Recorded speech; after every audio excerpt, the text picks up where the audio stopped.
Peace, love, and welcome everyone to the Meru State Republic Study Session. I am Akil Bey, Wazir Arez of Meru State Republic, which is the Prime Minister. I like to start off by first off explaining what we're going to speaking on today. We're going over,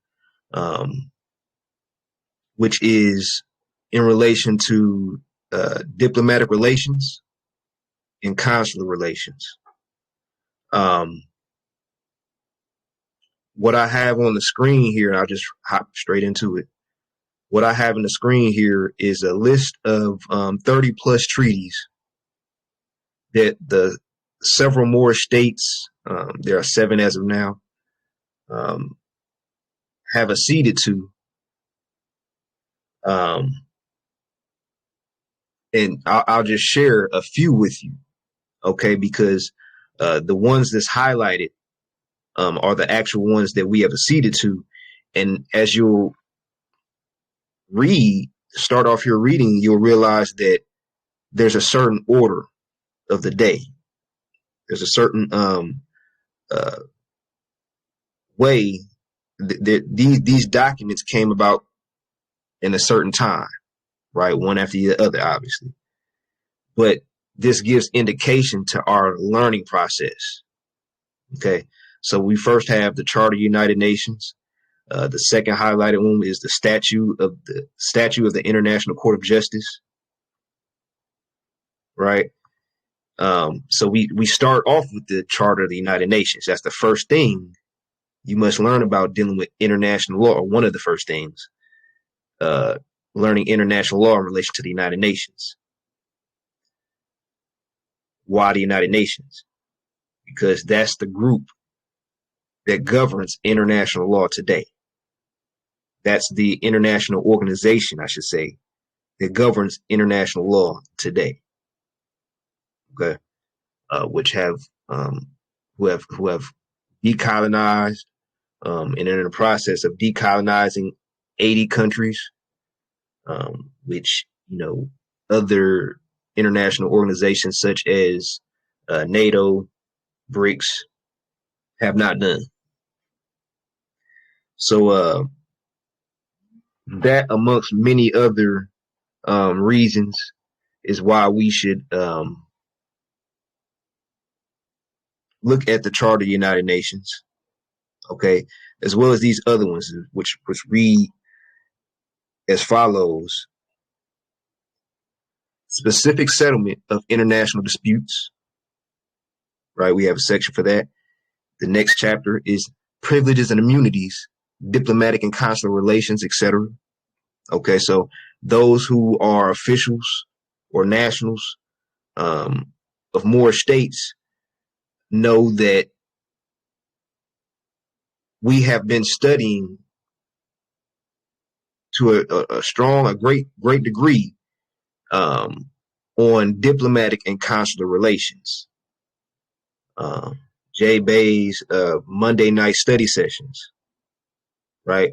We're just wrapping up consular relations, right? So we've been on this for a while, but if you realize, we've been on this due to a certain order of the day, right? Which is nationality or and statehood. So if you look at the list, we first have Vienna Convention on Diplomatic Relations. Well, actually, that's the third point, or number 3. Then you see goes down more on diplomatic relations, and then another one on diplomatic relations. So it's expounding on diplomatic relations. So this is the order that you want to learn in. One of the first things a state has to establish is diplomatic relations. So then you see it goes to read on about consular relations, right? Just following the natural process of the due process. So This is basically how we can learn about the due process by figuring out what comes next. And what comes next, since we're just starting to wrap up the consular relations aspect. The Convention on Special Missions, which is number 9, as well as 10, the optional protocol to the Convention on Special Missions concerning the compulsory settlement of disputes.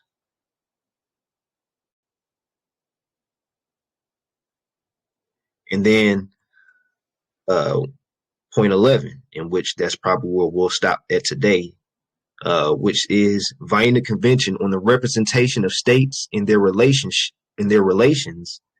with international organizations of a universal character. So just ponder on that title for a second. International organizations of a universal character. Who are we talking about? The United States, United Nations, the WRC. We'll talk more about that. So we'll go throughout this list in due time, but I like to start off with the Convention on Special Missions and briefly recap a few things that the officials in the Moor states and maybe even other Moors that are not a part of Moor states have read. This is going to be just a brush up, so I'm not going to go over everything. But it reads as follows: the Convention on Special Missions adopted by the General Assembly of the United Nations on that date. The states parties to the present convention, recalling that special treatment has always been accorded to special missions, having in mind the purpose and principles of the Charter of the United Nations concerning the sovereign equality of states, the maintenance of international peace and security, and the development of friendly relations and cooperation among states. So the preamble is telling you more about the jurisprudence, telling you more about this document, right? Telling you about where it's coming from, what is it based on. So if you read this, you'll realize the jurisprudence. And so let's further read into this. I'll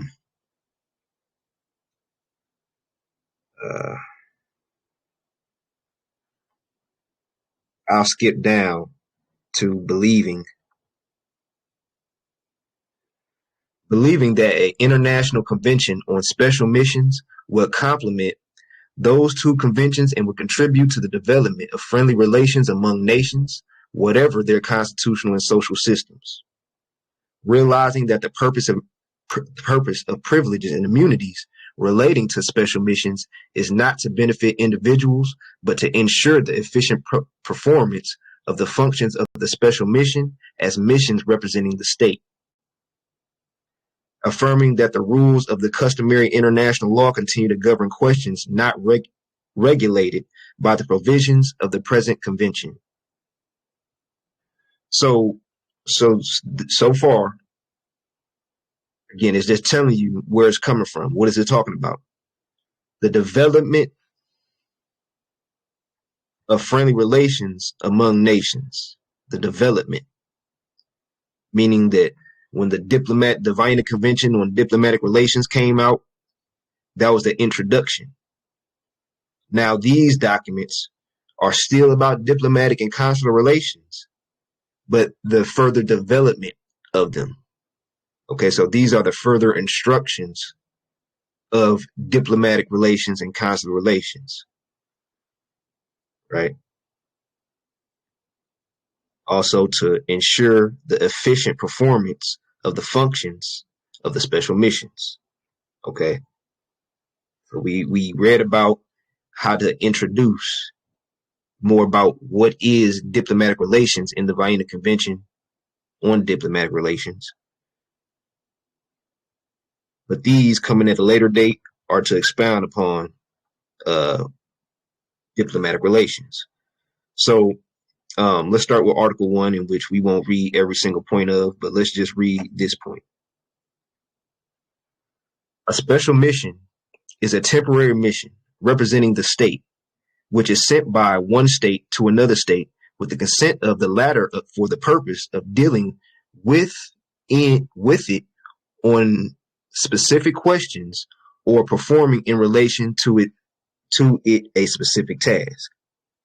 So a special mission is simply a diplomatic mission. Well, a special mission, let's just stick to the strict sense. A special mission is when a state sends what we have technical staff or private staff, right? Administrative staff, and several other terms to another state. So this is between states, strictly between states, right? Now later on, we're going to talk about a document that pertains to states and organizations, but even in that sense, in that document, it's still between states, and we'll go more into that later. So it's Article 2 says, sending of a special mission. A state may send a special mission to another state with the consent of the latter, previously attained through the diplomatic or another agreed or mutually accepted channel. What is the previously obtained, agreed, or mutually accepted channel? The Morris treaties that we have with the United States of America. There are certain treaties already established that's expected to be upheld, right, that have been mutually accepted between the channel of treaties, the avenue of treaties being established. Okay, so that gives us a basis on where we're already at without having to do anything else, right? Article 3 says, functions of a special mission. The functions of a special mission shall be determined by the mutual consent of the sending and receiving state. Right? So let's just ponder on these questions, right? If you haven't created a state, a third party state, has there been a mutual consent of the sending state? No. You can look at this yes and no. The Treaty of Peace and Friendship, remember the empire is in a coma, but the states, the government, the physical government is what has been missing. So, and I actually, I may do a video on the political science of statehood, actually, now that I mention it. But the mutual consent between the state has to be established first, right? Now, the state is both divine and national. It's a higher self and lower self too. It's abstract and physical. What is the state? The state is the state of mind. It's abstract. What also is the state? The physical government. Right? So when one has diminished, the other is still there. The mental part never leaves. The empire never left. It never quit on us. But it was the state, as far as the physical aspect, that was thrown out of loop, that was gone, that changed. So Article 4 goes to read, sending of the same special mission to two or more states. A state which wishes to send the same special mission to two or more states shall so inform each receiving state when seeking the consent of that state. Article 5, sending of a joint special mission by two or more states. Two or more states which wish to send a joint special mission to another state shall so inform the receiving state when seeking the consent of that state. So basic instructions.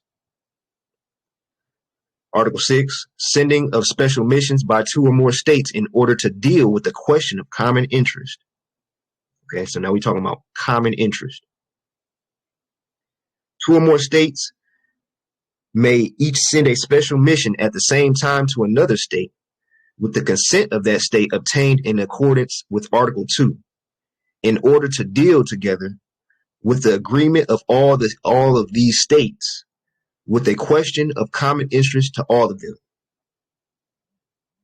So now we're talking about common interest.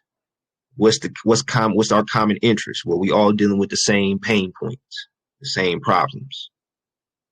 And we can name them. That can be quite extensive. But it's nonetheless telling you, it's giving you instructions, right? So this is for instructions for them and us. Okay. Keep that in mind.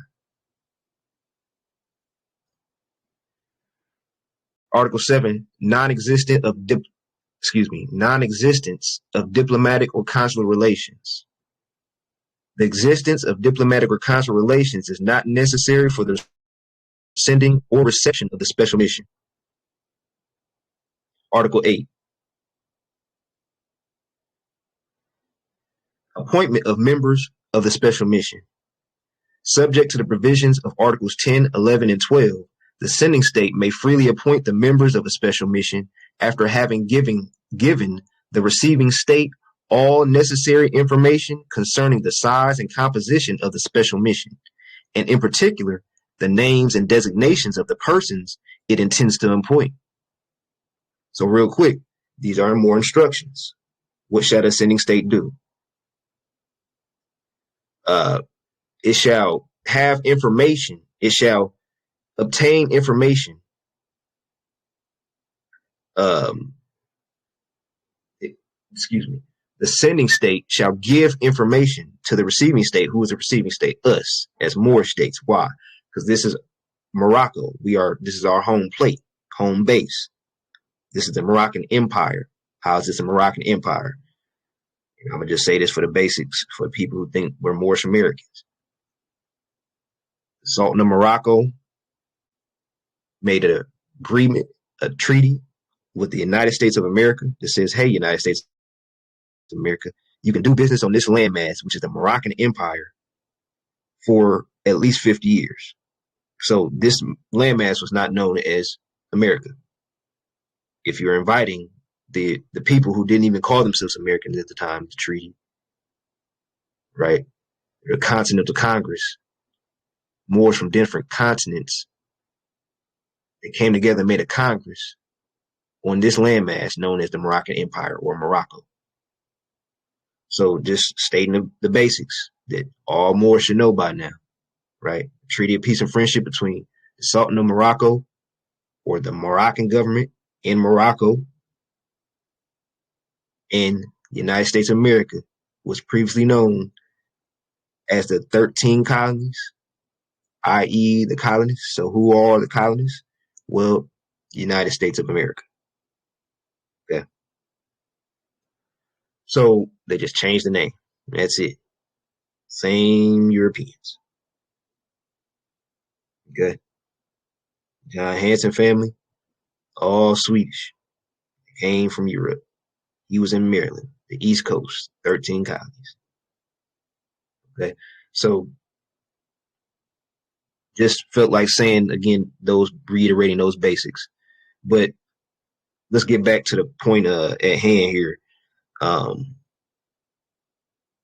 The sending state must send information, the necessary information, right?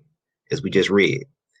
So these are instructions as how even our seats of offices should be set up, what documents should look like, or more specifically, what the documents should have on them. the necessary information concerning the size and composition of the special mission, as well as the names and designations of the persons it intends to appoint. And it goes to say, the receiving state may decline to accept a special mission of a size that is not considered by it to be reasonable, having regard to the circumstances and conditions in the receiving state and to the needs of the particular mission. It may also, without giving reasons, decline to accept any person as a member of the special mission. Okay, so you don't even need a reason as a receiving state. Article 9, composition of the special mission. 1. A special mission shall consist of one or more representatives of the sending state from among whom the sending state may appoint a head. It may also include diplomatic staff, administrative and technical staff, and service staff.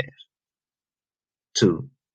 When members of a permanent diplomatic mission or a consular post in the receiving state are included in a mission, they shall retain their privileges and immunities as members of their permanent diplomatic mission or consular post, in addition to the privileges and immunities accorded by the present convention. So they got immunities on top of immunities, right? It's kind of like doing Qigong. You build your immune system up on the physical and your spiritual sense, your spiritual bodies, to the point to where Qigong, you realize that Qigong is basically one aspect to it is the art of preventing yourself from being sick, not waiting until you get sick. It's the prevention of that, being that you're giving immunity to your spiritual bodies and physical body. Way gone, and I'm not about to get into that, but you can check that out in your own time. So basically, this convention just adds to your privileges and immunities, right? Article 10, nationality of the members of the special mission. The representatives of the sending state in the special mission and the members of the diplomatic staff should in principle be of nationality of the sending state. 2. Nationals of the receiving state may not be appointed to a special mission except with the consent of that state, which may be withdrawn at any time. So let's pause right quick. It's saying that nationality is important. So important that if the nationality does not match with the state that it's supposed to match with, then something's out of whack. So let's ponder on this as far as our situation. According to treaties, which is the supreme law of the land, Constitution is not supreme law of the land. Treaties. A constitution constitutes a state. It makes a supreme law of the land for that state. Treaties are supreme law of all, of everything, which means constitutions get its powers from treaties. So,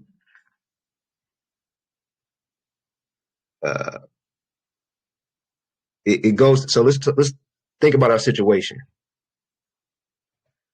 Our situation, according to the treaties, is that you have Moroccans. Let's take the Treaty of Peace and Friendship, for example. Moroccans and Americans. There's two different nationalities in there. There's two different governments, two different jurisdictions. A Moroccan government and an American government. One with a limited jurisdiction, one with another type of jurisdiction. So both states, de jure states, should have Moroccans and Americans.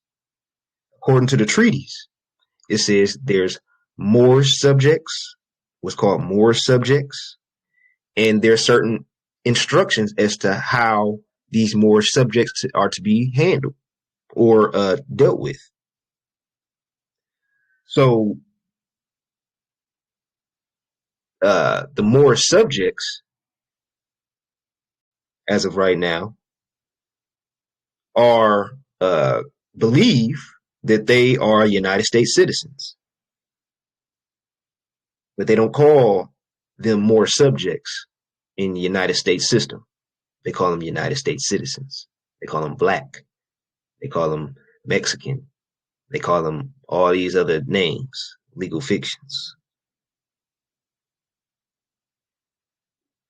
What more subjects, in truth, if you're a more subject and you're still calling yourself a United States citizen, let's look at this. In order to be a part of another state, you have to get consent of a Moorish government. That has not been done.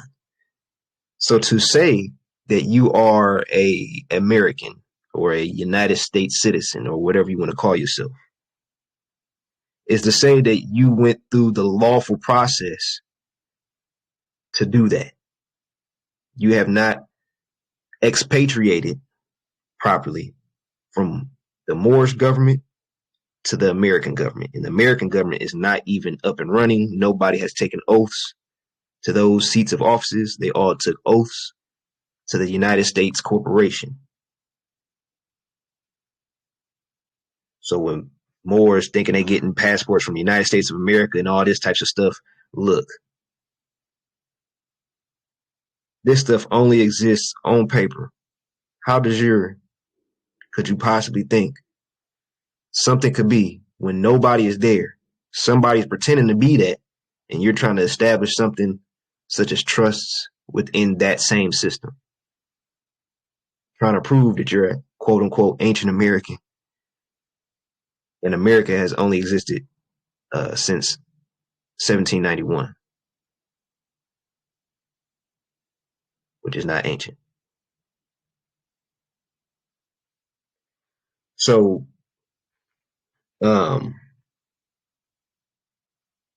nationals, it goes to say, of the receiving state may not be appointed to a special mission except with the consent of the state, which may be withdrawn at any time.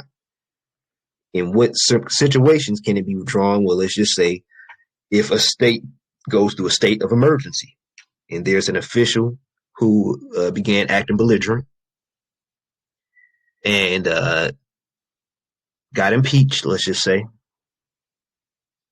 that official or former official no longer has the same diplomatic status and therefore was withdrawn. His status was withdrawn by the state, his or her status. Okay. Point 3 goes to say the receiving state may reserve the right provided in paragraph 2 of this article with regard to nationals of a third state who are not also nationals of the sending state. Article 11 reads, notifications, and we're going to stop here soon on this document. Notifications. The Ministry of Foreign Affairs of the receiving state, which is the Hajib of the Moorish state, right, the receiving state, or such other organ of that state may be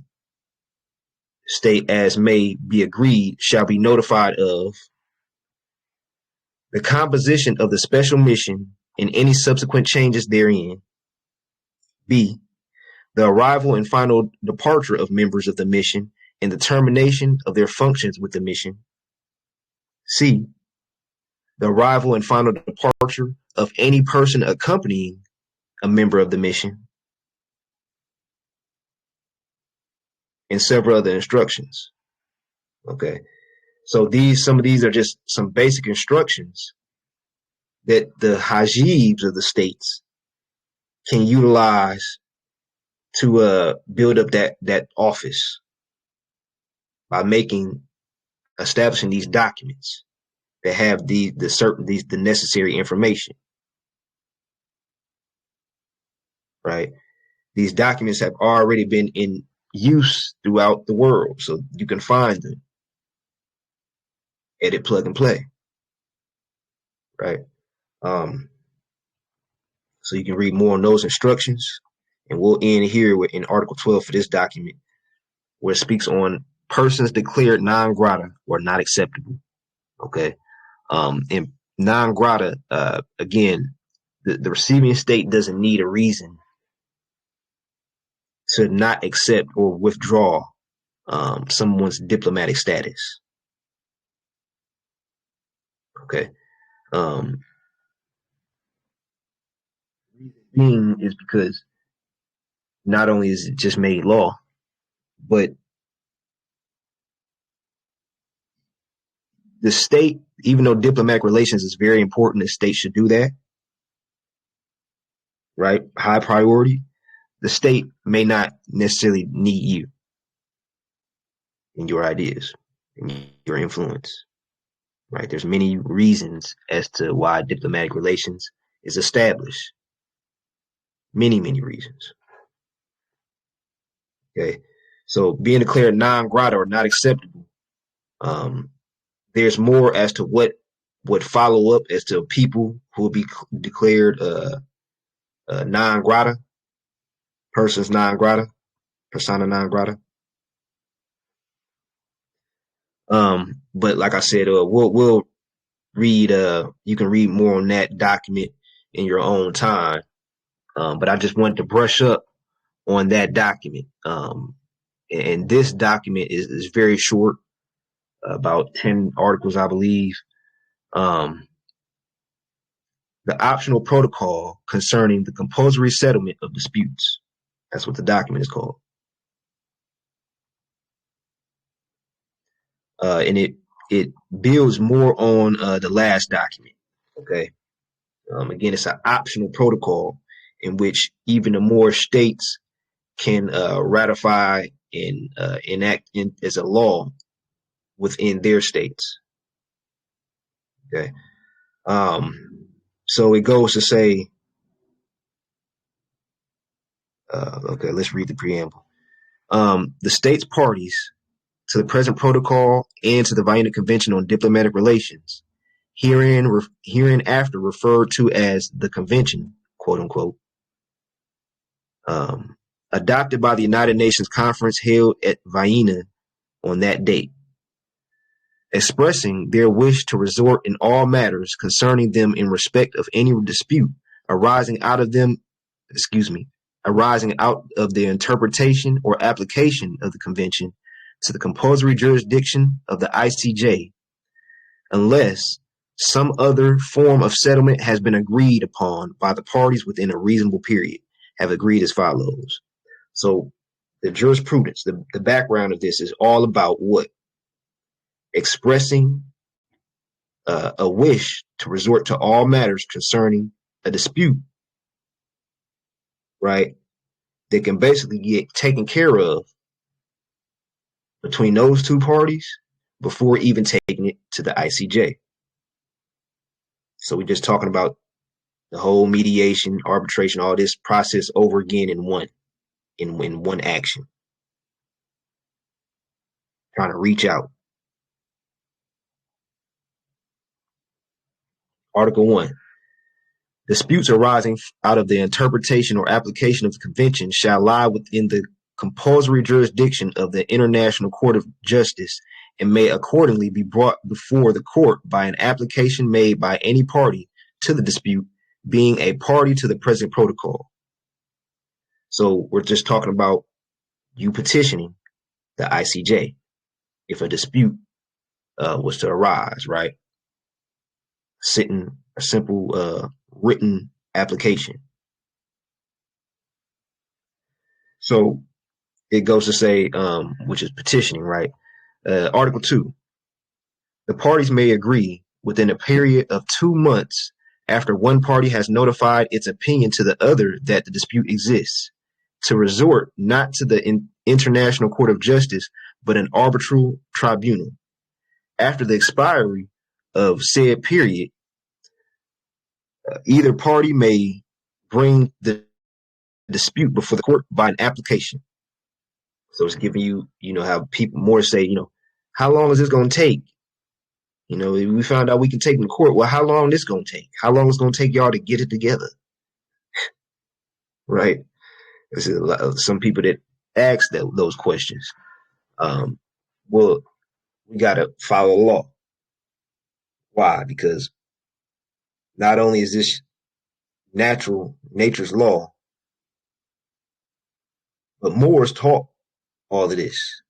Now we're just relearning it in a modernized fashion, in a more detailed fashion. So we're just learning ourselves again by learning this. But it says that 2 months after one party has notified its opinion. So after we notify the United States what's going on, there will be a 2-month period in which they'll give us a certain time to handle this dispute properly by reaching out, mediation, right? What was the process before? The Hajib reaches out to another state, says, hey, diplomatic relations, right?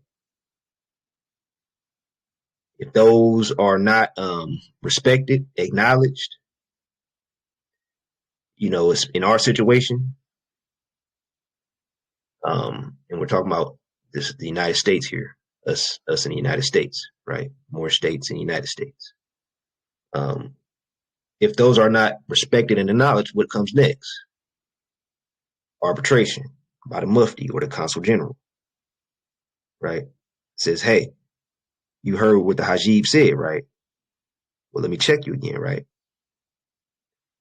Then the Qazi comes along and says, okay, now we're drawing a line, right? And that's basically what's leading up into this point. But we notify the United States after going through those mediation and arbitration. And then the Qazi reached out, and that's when they are notified. In which that's even itself is a still process of perfecting that. And then so that the 2 months can officially start, right? You want to have a certain due process. So Article 3 goes to say, within the same period of 2 months, the parties may agree to adopt a conciliation procedure before resorting to the International Court of Justice. 2, the Conciliation Commission shall make its recommendations within 5 months after this appointment. If its recommendations are not accepted by the parties to the dispute within 2 months after they have been delivered, either party may bring the dispute before the court by an application. Okay, so let's look up what conciliation procedure is. Okay.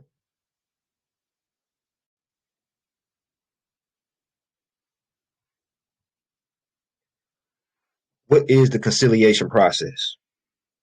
A process in which the parties to a dispute, with the assistance of a tribunal member, officer of the tribunal, or another person appointed by the tribunal, the conciliator, identify the disputed issues, develop options, consider alternatives, and endeavor to reach an agreement.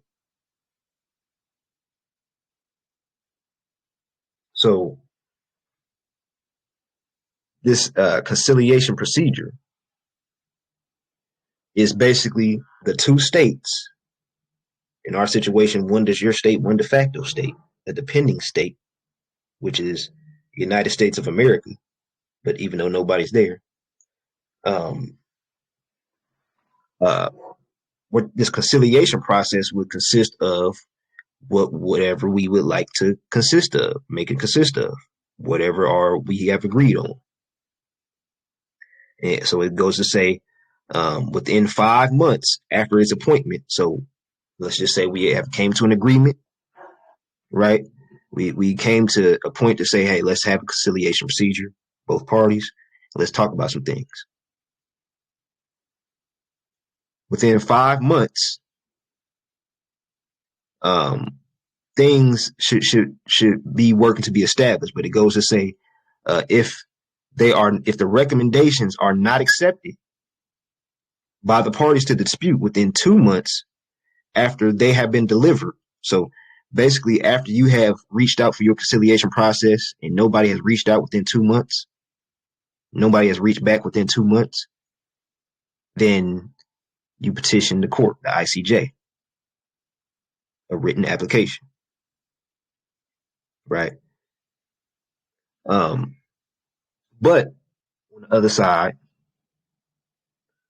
the Conciliation Commission shall make its recommendation within 5 months.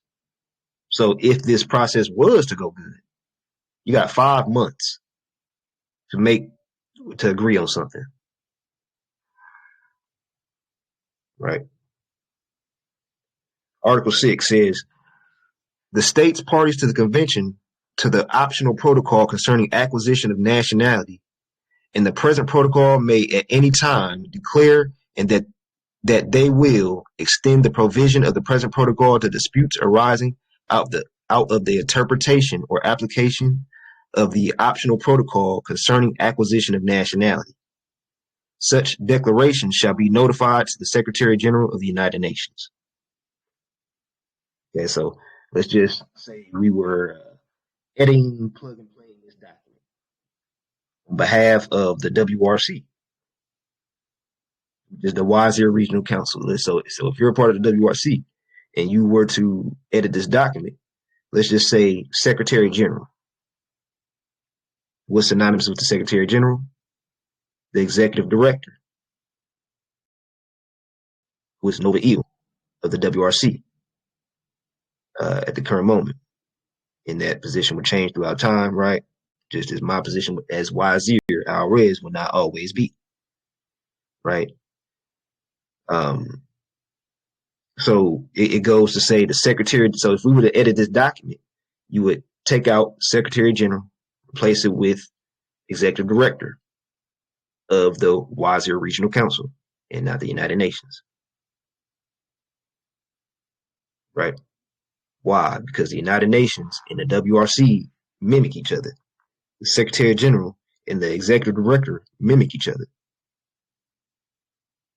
right? They both act as secretariats, right?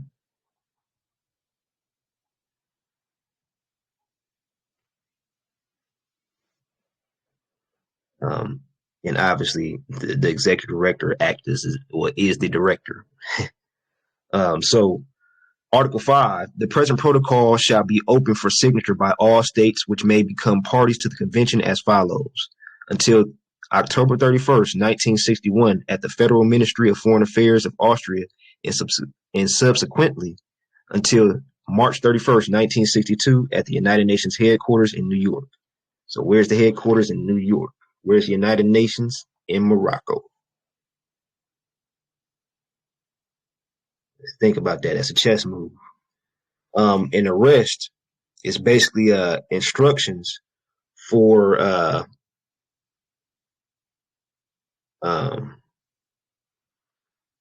the states as far as ratifying and making it law and ceding to the convention and all that. So I'm not going to read all of that, but nonetheless, this document, again, just gave more instructions. Okay. In this final document,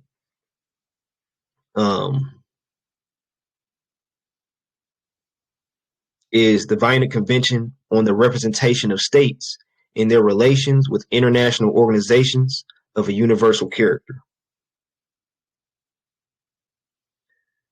All right, so we're talking about states and their relations with an international organization of a universal character. So let's read this in a strict sense and take the common sense out of it, from it.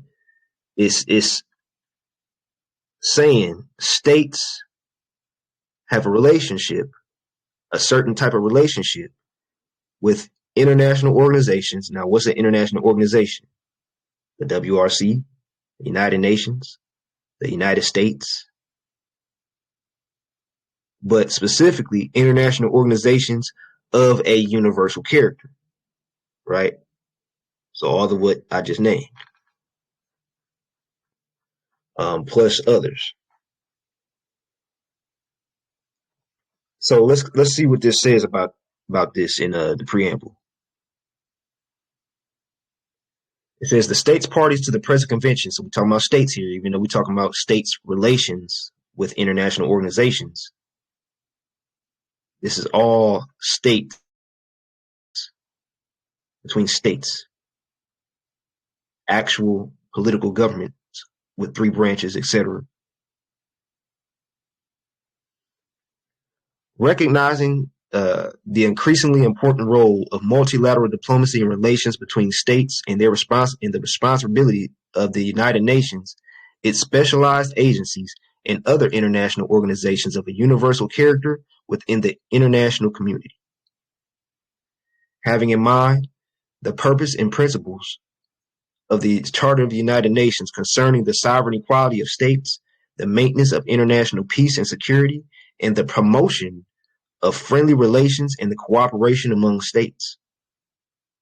Recalling the work of codification and progressive development of international law applicable to bilateral relations between states, which was achieved by the Vienna Convention on Diplomatic Relations of 1961, the consular relations, and special missions. Okay. So again, this is talking about what? Um, uh, Promoting friendly relations and cooperation, right? Cooperation among states. Cooperation, right? Meaning that a dependent state such as the United States of America, or even a corporation such as the United States pretending to be the United States of America, who are basically their trustees, no matter how they put it, are in cooperation,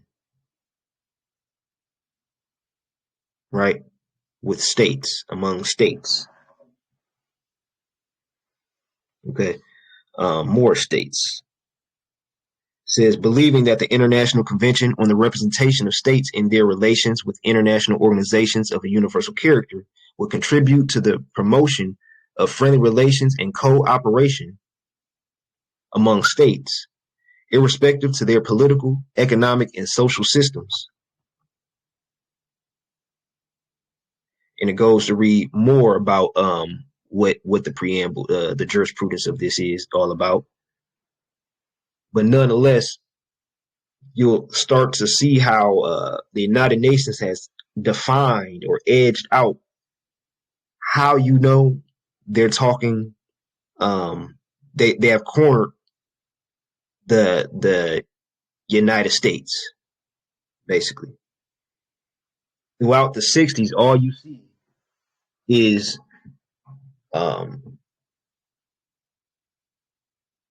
the United Nations basically working to some degree on our behalf. Why? Not only can we look at this and say there's no need to reinvent the wheel, so we can take what they have established, accede to it, and enact it for our behalf, but there's there you see throughout the '60s that civil rights became a thing, as well as laws on diplomatic relations. And so every time the United States tried to do something, the United Nations came out with, let's just say, rights for stateless people. Oh, yeah, we see you're trying to make people stateless. Okay. Well, these are rights for stateless people now. Right. So, to some degree, even though United Nations in itself is based on Moroccan law, um, the ancestors were basically working through other bodies in different frequencies in mysterious ways. because how did this all end up being for us in the first place?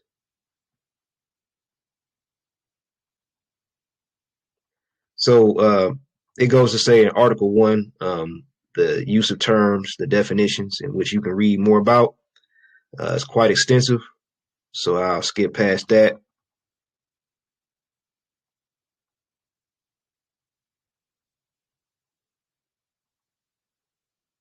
Okay. Article 2, scope of the present convention.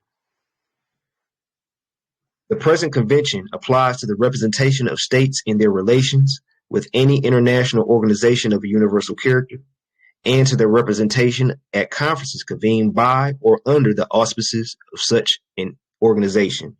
When the convention has been accepted by the host state and the organization has completed the procedure envisaged in by Article 90. I kind of butchered that, but so uh, it's basic instructions. So let's continue to read. It says, the fact that the present convention does not apply to other international organizations is without prejudice to the application to the representation of states in their relations with such other organizations, or any of the rules set forth in the convention which would be applicable under international law independently of the convention. So it's in a strict sense saying who this applies to and who it does not. It continues to say, the fact that the present convention does not apply to other conferences is without prejudice to the application to the representation of states at such other conferences of any of the rules set forth in the convention which would be applicable under international law independently of the convention. So it's basically going to say that regardless of any other conventions, this convention does not affect that or take away from it. What it does is hone in more so on how organizations are trying to move. Okay, it's saying without prejudice, meaning in a strict sense, there is no other option, right? It's permanent.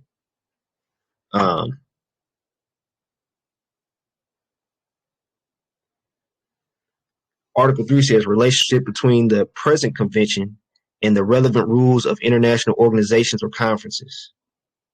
The provisions of the present convention are without prejudice to any relevant rules of the organization or to any relevant rules or procedures of that conference. The conference.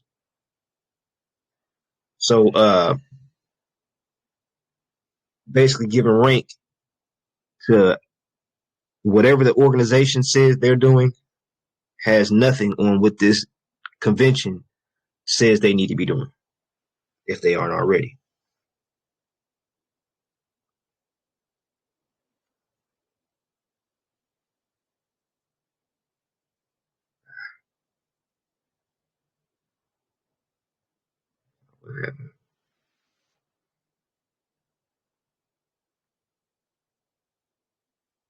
Okay. Were we on this one? I believe it was Article 4.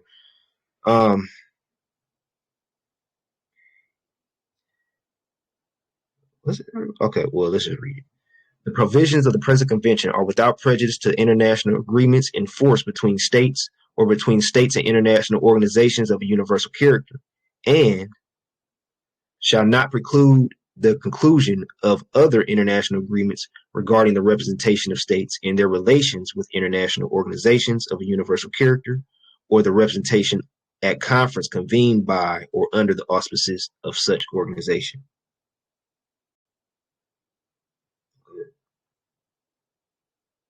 I read that fast, but slow that down, replay it in your head, pause, do what you need to do to digest it.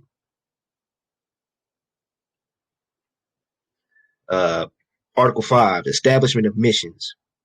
Member states may, if the rules of the organization so permit, establish permanent missions to the performance of the functions mentioned in Article 6. So let's think about this right quick. If it says the member states may, if the rules of the organization. Now, what organization are we talking about? The United States? Are we saying that, hey, United States, you basically got to look at more states, you basically got to look at the United States law rules, and if they permit you to do so, you can establish a permanent mission. Except, no, we're not saying that. You got to think on many levels, right? Organization, again, the WRC, the United Nations, the United States are all international organizations. Now, in this context, what organization would it be talking about on behalf of more states? Well, if we were to take this document and enact it into law on behalf of the WRC, the member states would be the states a part of the United States of Morocco, the recognized states, right? And it goes to say, if the rules of the organization, what organization? The WRC. So permit. Why the WRC? Because the WRC is the face of the United States of Morocco as of right now. It would be even our duty to decide if we'll even have a sultan in time.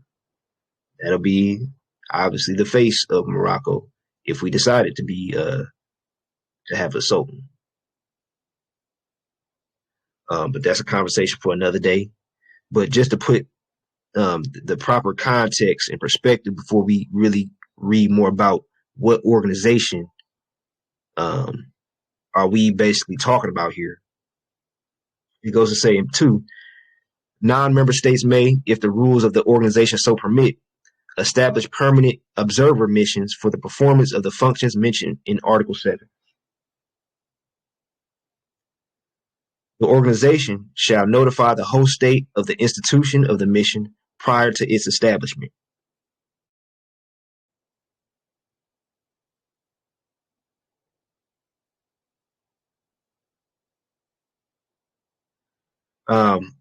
So functions of the permanent mission, Article 6. The functions of the permanent mission consist of, inter alia, ensuring the representation of the sending state to the organization, maintaining liaison between the sending state and the organization, negotiating with and within the organization. So where is the United States? Quote unquote, the United States of America. Where's America? The United States, specifically being an organization, you would say it's whatever building you're in, or wherever you're standing at, or sitting at, or whatever. But if you're within, we're talking about a building, right? Now we're talking about getting closer to this reality as far as stepping in your seats of office in these buildings. But it has to be step by step, literally, the law for us to do so. Okay, so negotiating with and within the organization. Okay. And it goes to read on more instructions that you can further read on. Okay, but we're going to jump down to Article 7. It says, functions of the permanent observer mission.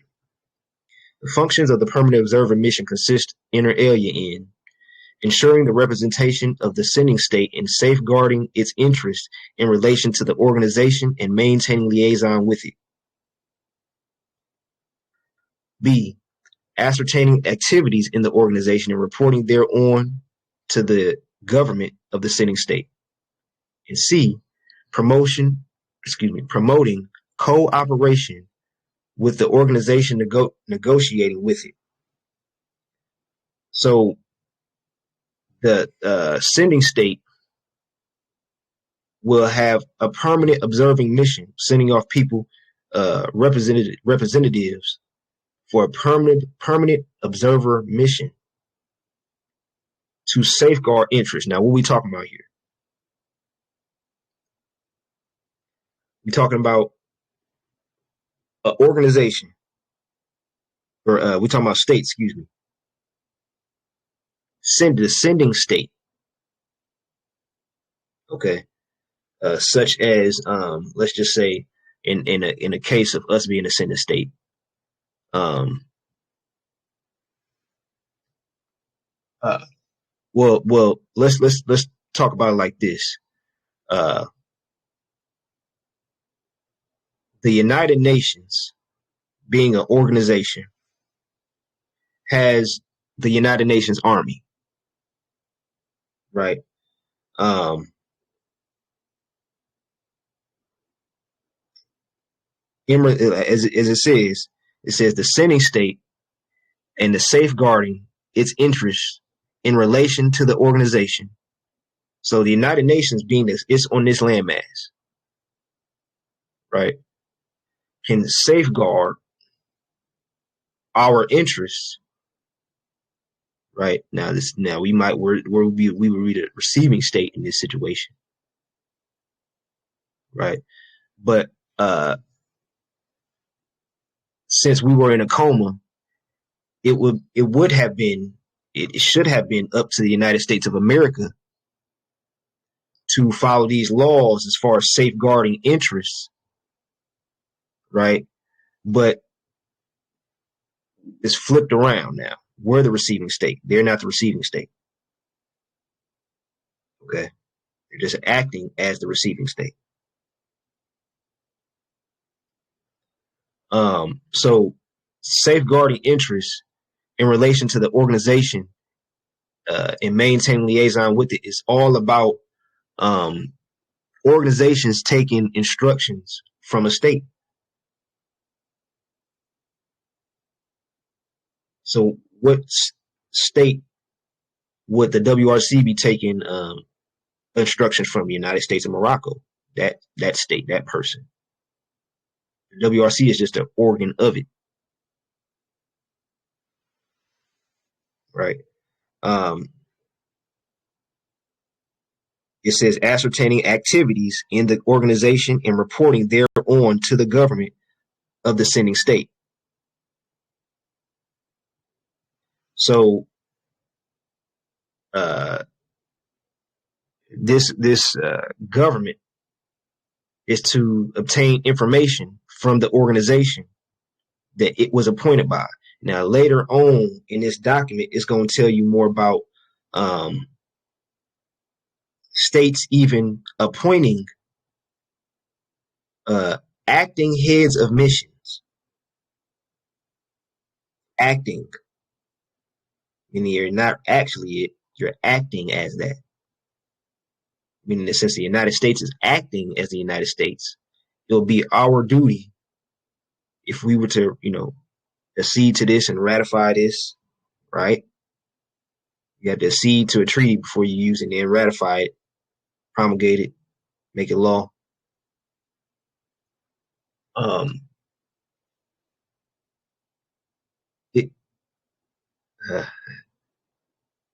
forgot what I was getting at. But nonetheless, we have a certain set of instructions that the government is to receive of the sending state. Okay, so don't get confused with the whole sending and receiving state, because even though they believe they're the receiving state, et cetera, don't get confused with that. And we'll end here. Let me see.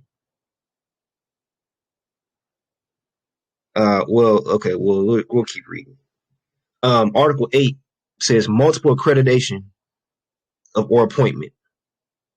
The sending state may accredit the same person as head of mission or to two or more international organizations, or appoint a head of mission as a member of the diplomatic staff of another of its missions.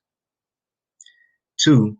The sending state may accredit a member of the diplomatic staff of the mission as a head of mission to other international organizations, or appoint a member of the staff of the mission as a member of the staff to another of its missions. 3. Two or more states may accredit the same person as head of mission to the same international organization. So what do more states have to do? Appoint or accredit a person as head of a mission to an international organization. So basically saying you can be United States all you want to and act as a corporation. You still have to obtain the same obligations. So you might not be the de jure diplomatic official, but guess what? You will now be appointed as the acting head of mission, right? Article 9 says appointment of the members of the mission.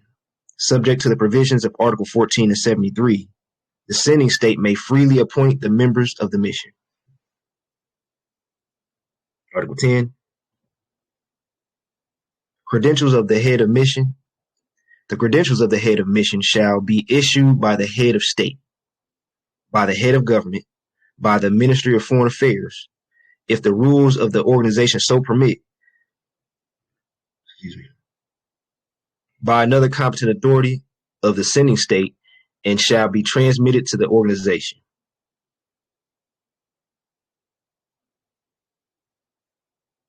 Let's see.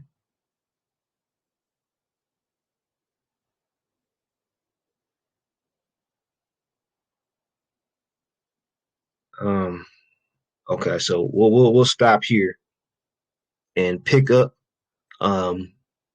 either on 12 or around this area. But nonetheless, this is the flow chart, if you will, of our studies, in which it won't exactly every video won't exactly be in correlation to this list, but to a great degree it will. So you might see a video that's pertaining to a different topic. There's no specific flow as far as how more states have been releasing information or videos on YouTube and things of that nature. But we promise to get more organized with that so it'll be easier to find. All right. And with that, I thank you for your time. Peace and love.